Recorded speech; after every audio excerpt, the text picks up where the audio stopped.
Hello friends, कैसे हैं आप। देखिए, कल पिछली वीडियो में आप सर्वनाम के टॉपिक को देख चुके होंगे।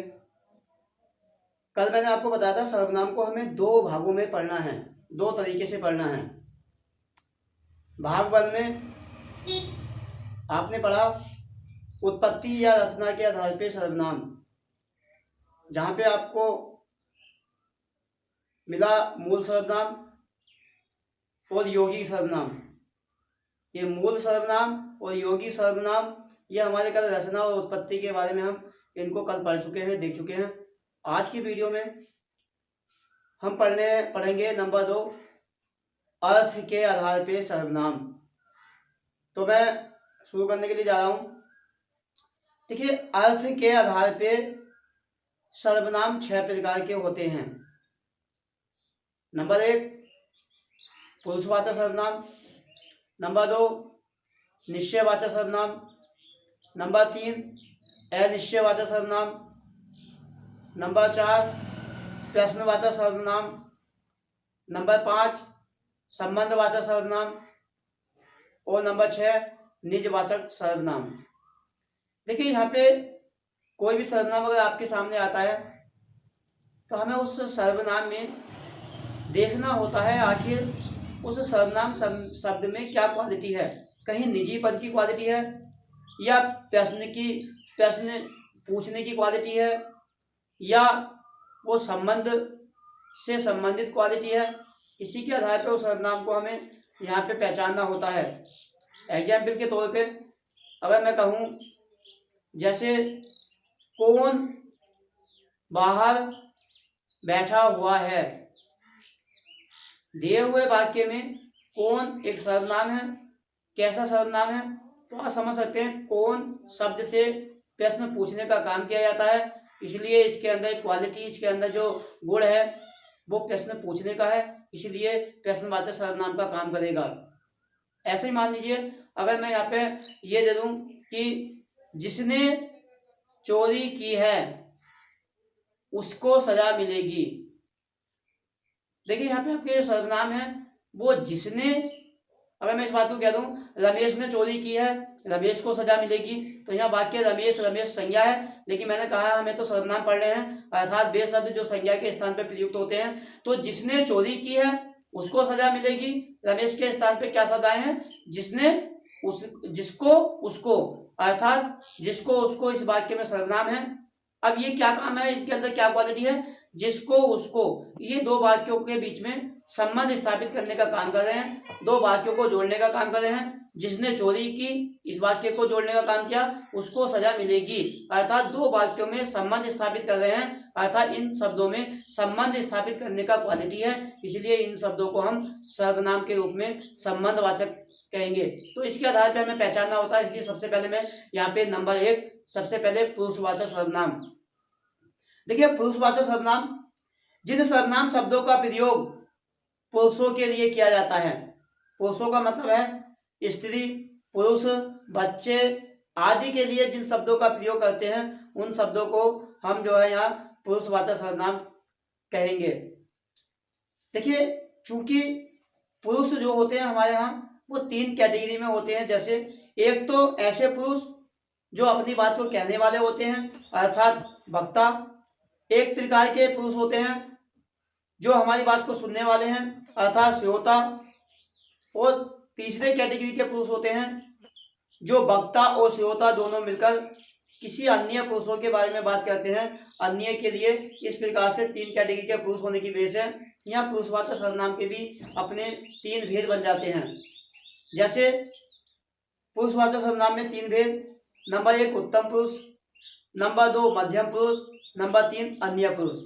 अब देखिए, यहाँ उत्तम पुरुष की बात करेंगे तो उत्तम पुरुष में अपनी उत्तम पुरुष के सर्वनाम का संबंध जो होता है वो वक्ता से होता है या लेखक, अर्थात या तो लिखने वाला हो या वक्ता बोलने वाला हो।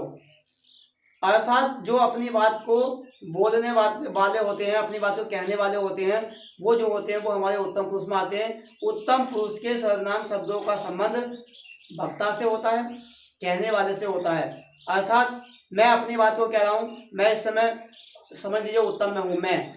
मैं या हम, ये दो सर्वनाम शब्द जो है मैं और हम, ये उत्तम पुरुष में काम करते हैं। लेकिन अब मैं और हम ये हमारे एक मूल सर्वनाम का काम करते हैं, लेकिन मैंने बताया कि आपके इनसे योगी सर्वनाम बन जाते हैं। तो इनसे बनने वाले जितने भी योगी सर्वनाम होंगे वो भी आपके उत्तम पुरुष में जाएंगे। जैसे मैं से मैंने, मैं से मुझे, मुझको, मेरा, मैंने, ऐसे ही हमसे हमने, हमको, हमारे लिए, हमारे द्वारा, हम पर, हम में आदि, ये सभी सर्वनाम जो है वो मैं और हम से संबंध है अर्थात वक्ता से संबंधित है, इसलिए ये हमारे जो आते हैं ये उत्तम पुरुष सर्वनाम के होते हैं।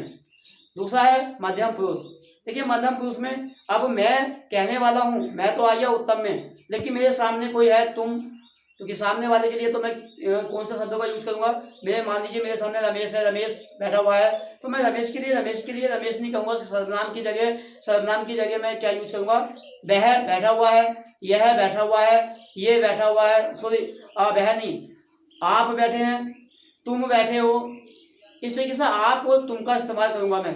तो यानी कि कहने वाला जो बात को सुन रहा है अर्थात श्रोता का संबंध जो होता है वो मध्यम पुरुष सर्वनाम से होता है।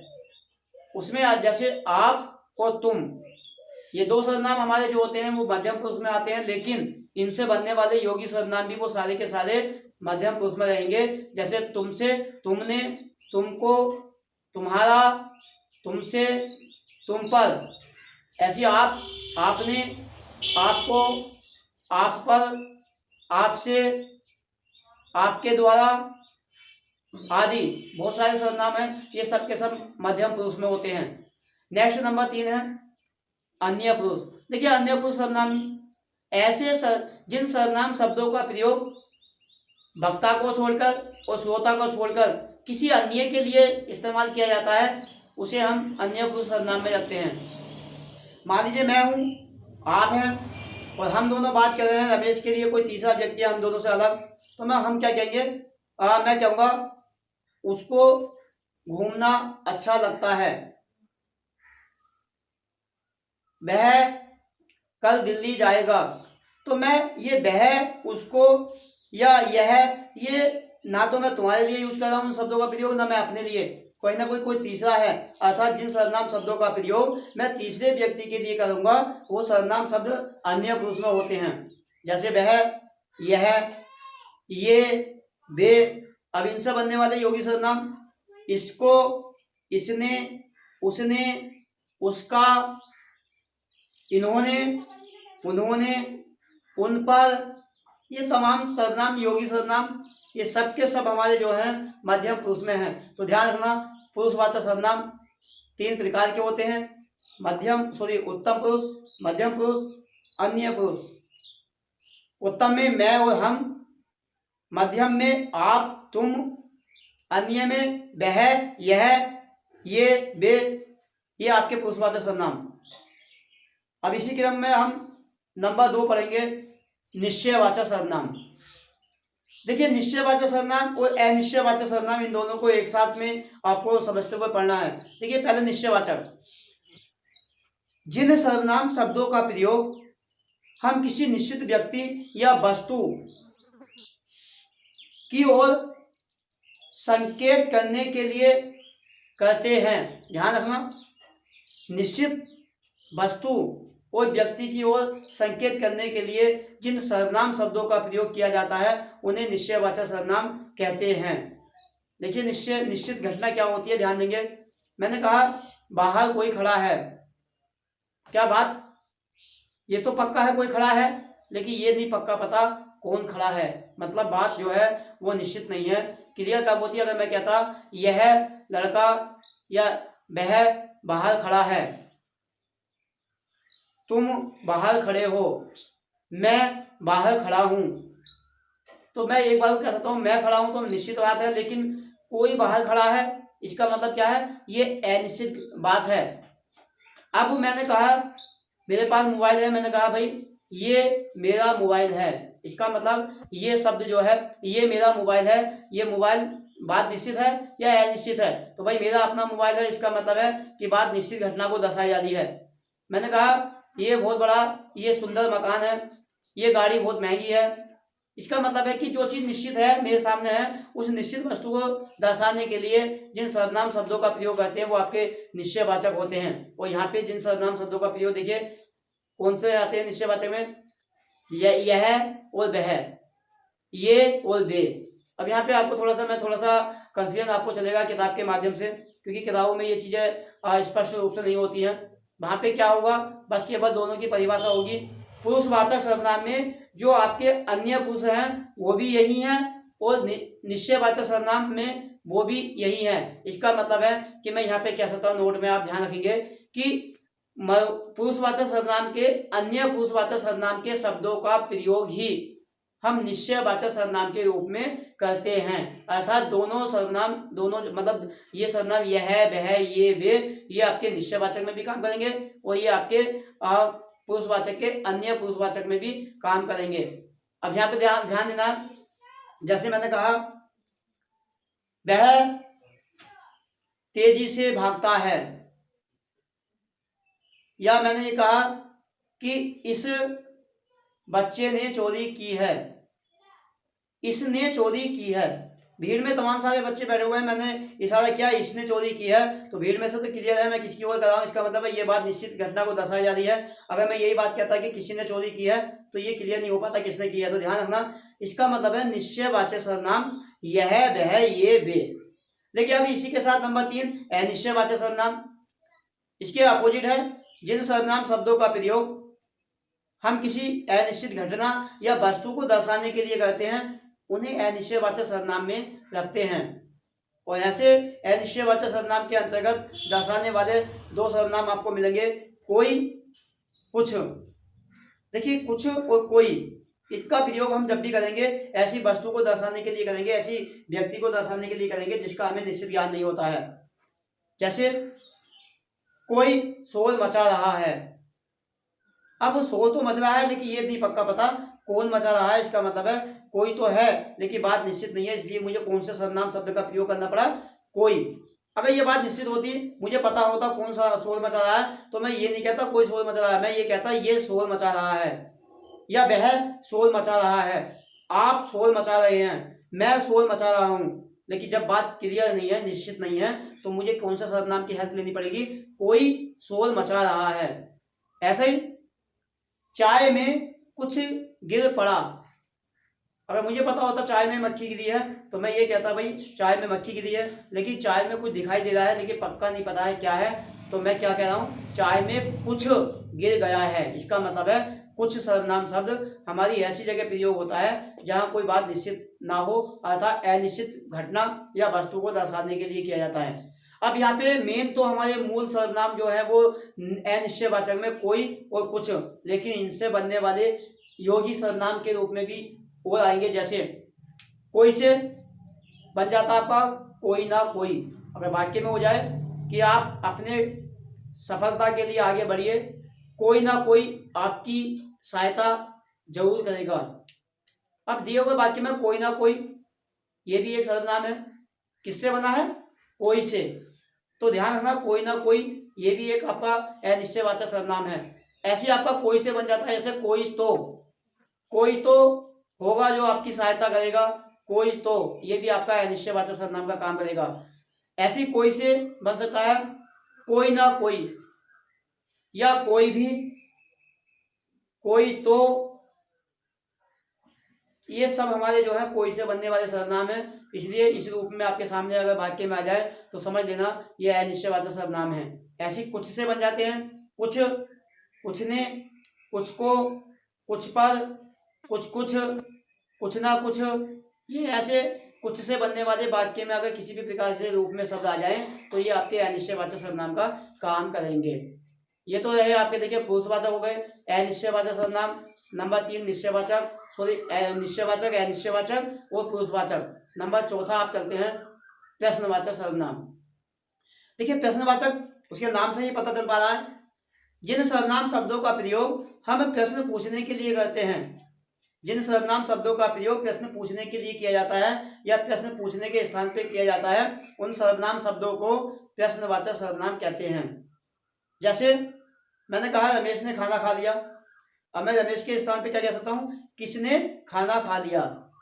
तो मैंने रमेश को हटा के ऐसे शब्द का प्रयोग किया, किसने। ध्यान रखना, यही आपका सर्वनाम है। लेकिन किसने, इसके अंदर क्वालिटी क्या है, क्या ये निश्चित वस्तु को दर्शा रहा है या अनिश्चित वस्तु को दर्शा रहा है, या मैं ये कहूं कि ये प्रश्न पूछने के लिए दर्शा रहा है, इसीलिए किसने ये आपका प्रश्नवाचक सर्वनाम है। ऐसा ही अर्थात और मैं बता रहा हूं, जैसे किसने, किसको, किसके लिए, किस पर, किसके द्वारा, कौन आदि, यानी कि ऐसे वे सर्वनाम शब्द जिनका प्रयोग प्रश्न पूछने के लिए किया जाता है, वे हमारे प्रश्नवाचक सर्वनाम का काम करते हैं। वाक्य में किसी भी तरीके से आ जाए, किसने मोबाइल चोरी कर लिया है, किसने, यह आपका प्रश्नवाचक सर्वनाम है। यह पुस्तक किसको देना चाहूं, या यह पुस्तक किसको देनी चाहिए, किसको, यह आपका प्रश्नवाचक सर्वनाम है। ध्यान रखना, एक वाक्य में एक से ज्यादा सर्वनाम आ सकते हैं। अंडरलाइन करके वो कोई भी सवाल करता है तो आपको रेखांकित करके पूछेगा, आप उसी तरीके से आप जवाब देंगे। उस दिए हुए सर्वनाम में क्या क्वालिटी है उसके बेस पे हमें जवाब देना है। तो इस तरीके से ये प्रश्नवाचक सर्वनाम है। प्रश्नवाचक सर्वनाम बहुत आसान है। उसके बाद नंबर 5वां संबंधवाचक सर्वनाम। हाँ देखिए, थोड़ा मैं कहूँगा नंबर 5 और नंबर 6 संबंधवाचक और निजवाचक, इसको थोड़ा सा ध्यान से पढ़ना, क्योंकि ये हमारे ध्यान से बार बार दिमाग आने के बाद ओझल हो जाते हैं, जिसके कारण थोड़ी प्रॉब्लम होती है, सवाल हमारे सामने आता है। तो देखिए, संबंधवाचक जिन सर्वनाम शब्दों से या जिन सर्वनाम शब्दों का प्रयोग दो वाक्यों या उपवाक्यों के बीच संबंध स्थापित करने के लिए किया जाता है। जिन सर्वनाम शब्दों का प्रयोग दो वाक्यों या उपवाक्यों के बीच संबंध स्थापित करने के लिए या उनको जोड़ने के लिए किया जाता है, उन्हें हम संबंधवाचक सर्वनाम कहते हैं। अब ध्यान देंगे यहाँ पे जरा, ये सर्वनाम वैसे तो आपके, अगर मैं 11 में जाऊं मूल सर्वनाम, तो उनमें एक सर्वनाम मिलता है आपका जो। ये देखिए, जो सर्वनाम जो है यही आपका संबंधवाचक है। ये जो एक ऐसी जगह वाक्य में यूज आएगा जहां दो वाक्यों को जोड़ने का काम करता है।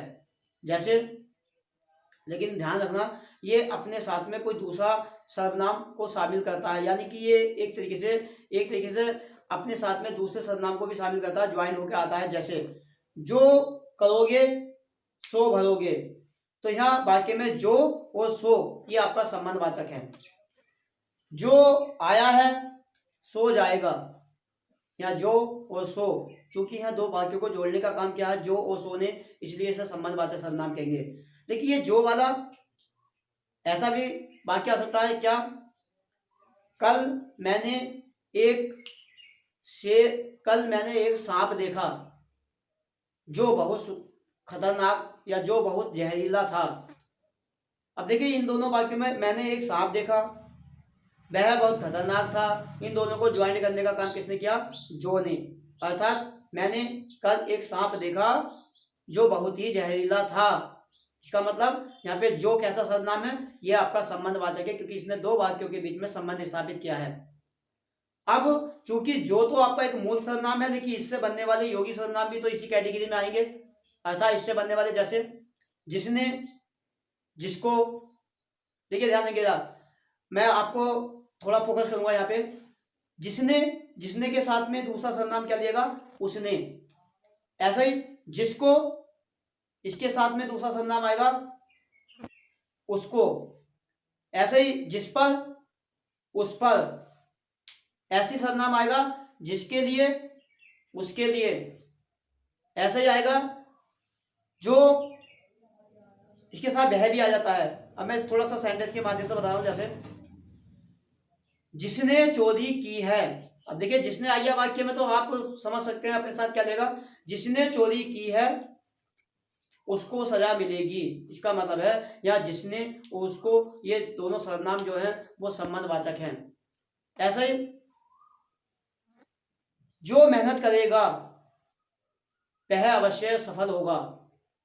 तो ध्यान रखना जो के साथ में वह आ गया, या जो मेहनत करेगा सो सफल होगा, जो के साथ सो भी आ सकता है, अर्थात यहाँ जो इस तरीके से वाक्य आएगा।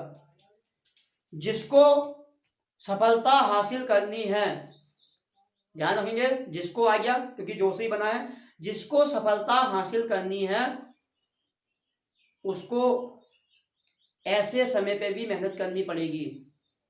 अर्थात जिसको सफलता हासिल कर लेनी, हासिल करनी है, जिसको के साथ में क्या आ गया, उसको।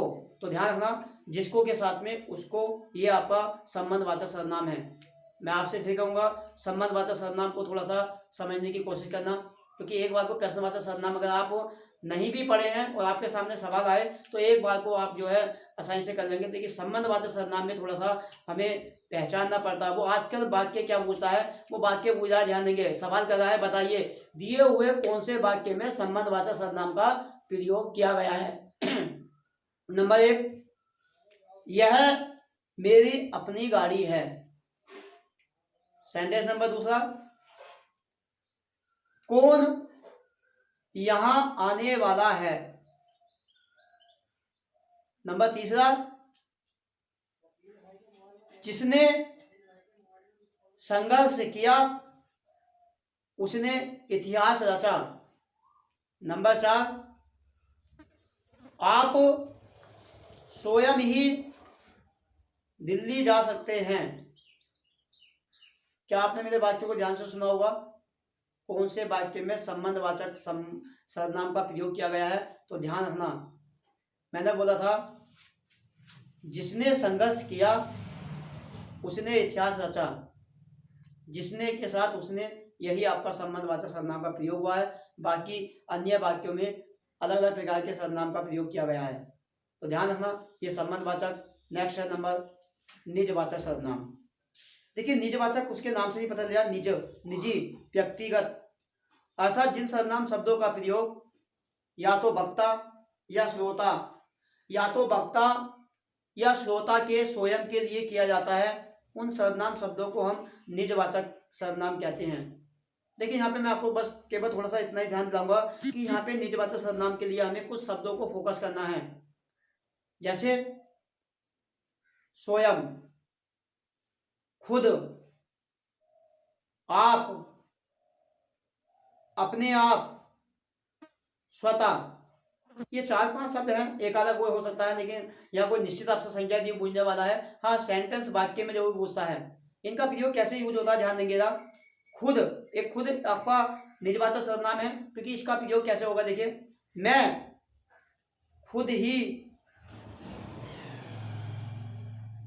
मेहनत कर लूंगा, मैं खुद ही मेहनत कर लूंगा।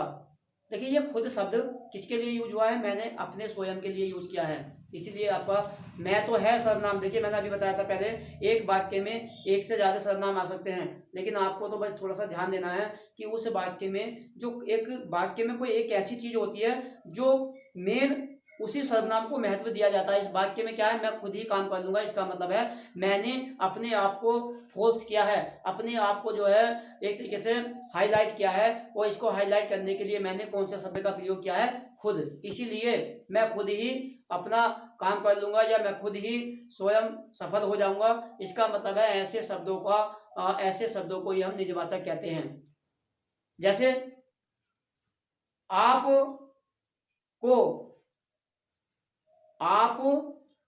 स्वयं ही अपना काम कर सकते हैं, या मैं खुद ही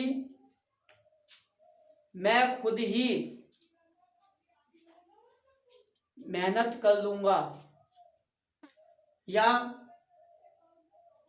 कभी कभी इस बात को देखिए ध्यान देंगे, इस तरीके से बोल दिया जाता है जैसे आप शब्द का प्रयोग, आप भला, आप भले तो जग भला। ज्यादातर सेंटेंस जो है इसको भी पूछा गया एक बार, आप भले तो जग भला। देखिए यहाँ पे आप भले तो जग भले का मतलब है आप स्वयं भले हैं या आप अपने आप में स्वयं अच्छे हैं तो आपके लिए सारा संसार अच्छा है, इसलिए इस बात को शॉर्ट में बोल दिया आप भले तो जग भला। या आप शब्द जो है खुद के स्वयं के लिए आया है, इसलिए आपका इसमें निजवाचक सर्वनाम का प्रयोग हुआ है। ऐसी एक है आपका, जैसे आपको अपनों से, आपको हमेशा बड़ों का सम्मान करना चाहिए। आपको हमेशा बड़ों का सम्मान करना चाहिए। देखिए इस वाक्य में अगर आप ढूंढेंगे कौन सा सर्वनाम है तो दिखाई नहीं देता है, छुपा हुआ रहता है। इसका मतलब यहाँ पे है आपको, सेंटेंस मैं खुल के बता रहा हूं, आपको हमेशा अपने आप से बड़ों का सम्मान करना चाहिए। यहाँ पे अपने आप से, क्योंकि बड़ों का सम्मान है किसके बड़ों का, किससे बड़ों का, अपने आप से। इसलिए ध्यान रखना अपने आप से यहाँ साइलेंट होता है, इसलिए यहाँ पे इस वाक्य में निजवाचक सर्वनाम का प्रयोग होता है। तो ध्यान रखना, मैं एक ही बात कहूंगा, निजवाचक सर्वनाम ऐसे सर्वनाम शब्द जिनका प्रयोग वक्ता स्वयं खुद अपने लिए करता है, जैसे आप, अपने आप, स्वयं, खुद, स्वतः, ये शब्द आपके निजवाचक सर्वनाम हैं। दोस्तों आप बाकी नेक्स्ट टॉपिक आपका ये सर्वनाम का टॉपिक खत्म हो जाता है, कल नेक्स्ट टॉपिक होगा। और थोड़ा सा मैं देख रहा हूँ कि आजकल लॉकडाउन के चलते लग रहा है कहीं ना कहीं स्टूडेंटों के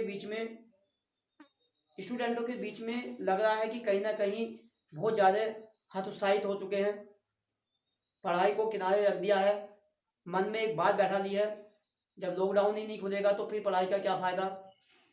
ध्यान रखना दुनिया ऐसी ही चलती रहेगी, बहुत सारे लोग अपना काम को इस विपरीत परिस्थिति में भी अंजाम दे रहे हैं, बहुत स्टूडेंट हैं। कहीं ऐसा ना हो कि आप जो है लॉकडाउन के चक्कर में आके आप अपने हथियार, अपनी किताबों को छोड़ के बैठ जाएं, गलती मत करना, वरना कुछ समय के बाद में पछताने के अलावा कुछ नहीं मिलने वाला है। इसलिए आप लोग अपनी तैयारी को बरकरार रखिए।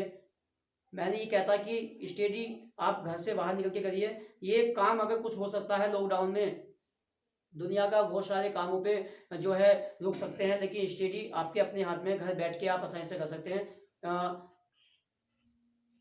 चलिए मैं इतना ही कहूँगा, बाकी एक वीडियो में आपको बहुत जल्दी आगे जो है कुछ बात करूँगा। बस आज के लिए इतना ही है।